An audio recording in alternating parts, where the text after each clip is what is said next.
তো আজি দেওবাৰ লগৰটোৱে ক'লে যে মাংস খাবলৈ বোলে মন গৈছে। এইটো আমাৰ লগৰটো হ'ল আমাৰ ভালুকমাৰী, আমি একেলগে পঢ়িছোঁ। মংগলদৈটো আছে, এইটো ভিডিঅ' বনাই আছে। লগৰটোৱে ক'লে যে মাংস খাম, মংগলদৈটো ক'লে বোলে মাংস খাব আজি পাঞ্জাবী ষ্টাইলত।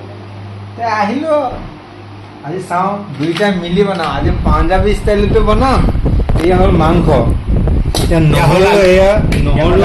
এই আলুকেইটা ডাঙৰকৈ কাটো, মাংস লগত গলি যাব, মিলিব আৰু। এয়া আদা চয়াবিনৰ পেকেটটো কিয় ৰাখিছো আকৌ? চয়াবিন দিবি নেকি? এতিয়া আমি চয়াবিনৰ পেকেট নাই, এতিয়া বাকলি থবলৈ আমাৰ ৰচুন কাটি আছো। তই যদি এনেকে কাট কালি ৰাতিপুৱালৈ মাংস হ'বলৈ এনেকে নহয়। ৰ মই পাঞ্জাবী ষ্টাইল যোগাৰ আনিছো দে, ইয়াতে ইয়াতে কি এইটো ষ্টাইলত বনাই তই দে নাই ইয়াৰ এটা আদা নহয় থেতালিব লাগিব চব দে। এয়া গাইছ পাঞ্জাবী ষ্টাইলত এতিয়া নৰকটা হ'ব। পাঞ্জাবী এইটো যোগাৰ দেখিছ নে? ইয়াত থেতালি দে, সেইটো বোলে পাঞ্জাবী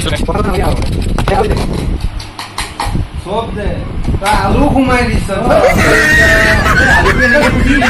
কি মোক অলপ কি পিঁয়াজ আন, পিঁয়াজ আন, এই পিঁয়াজ ল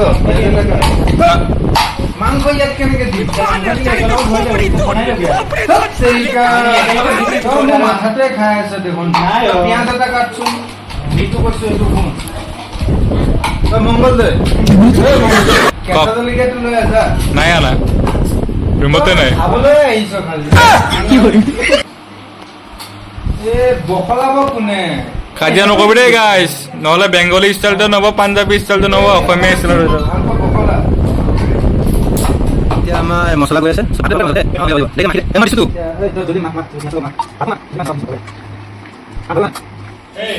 ইয়া আমাৰ পাজি বনাই আছে।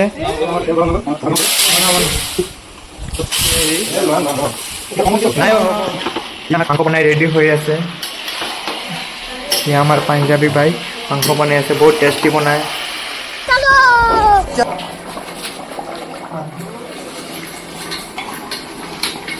এয়া আমাৰ মাংস হৈ গ'ল, এতিয়া এয়া আমি খাম।